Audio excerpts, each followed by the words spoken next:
There's a better way. Awareness is the first step towards change. You cannot change what you're unwilling to acknowledge. For all of us, there's something we all do. We all react. We all are reactive, especially whenever you and I feel threatened. The problem is, many times in these experiences of perceived threat, we're not threatened at all.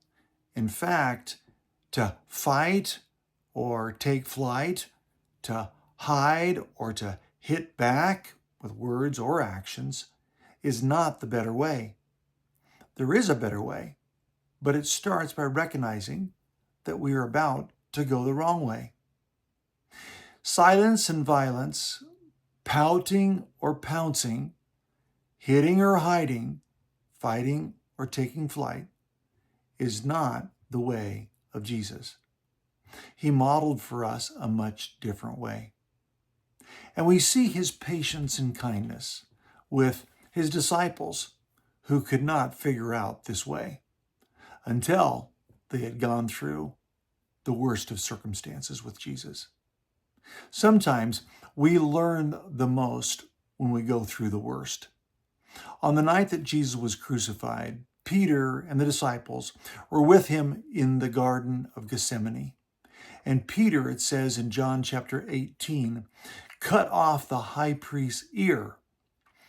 Peter is reacting in the situation with a fight response. He is threatened by the guards, and so is his master, and so he fights back.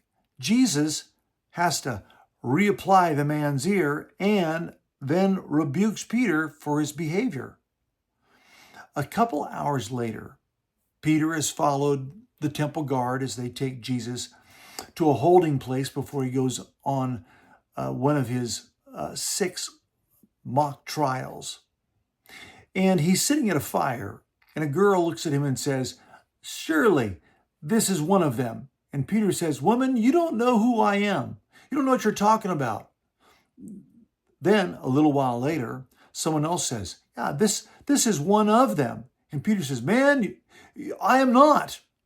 An hour later, another person says, "This is one of those followers. He's a Galilean."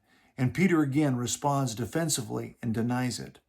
And then he hears the rooster crow. And he remembers Jesus telling him that, "Peter, you are going to do what you just said you will never do." This is all of our story. It's what we do. We react with the fight response. We don't cut off somebody's ear, but we may bite off their head. We respond with the flight response.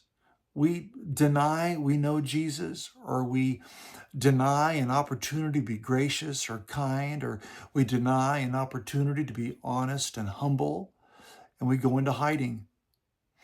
This reminds me of the first Adam and Eve. When they fell from their lofty opportunity to partner with God, when they chose to disobey rather than obey, trust eludes them, and they eat of the forbidden fruit, what is their response? Is to go into hiding. You and I, like all mankind, this is what we do. We fight or we hide. We take flight.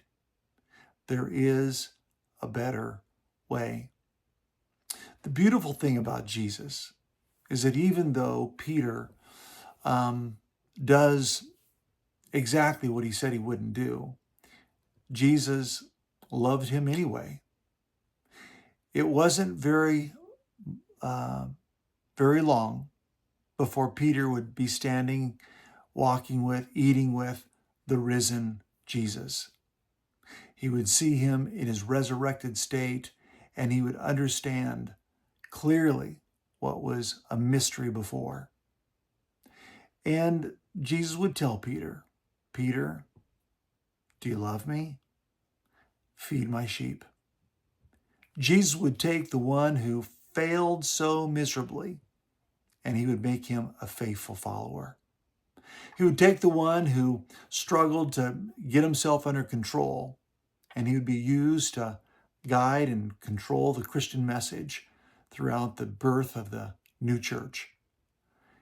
If God could do that through Peter, he can do that through you and I.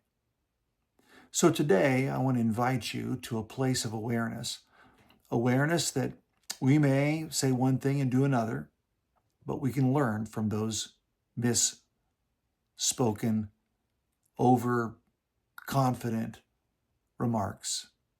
That you and I can fall flat after we profess we would stand tall, and God can use our shortcomings and failures to make us more like he wants us to be.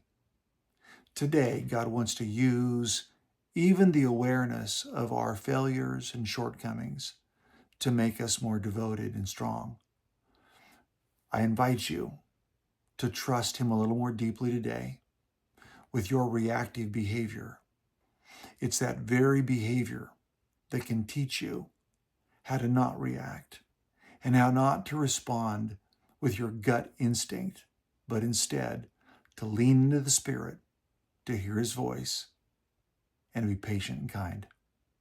Lord, transform us today as we learn to sense your presence in the midst of our weakness, to sense your availability in what often eludes us.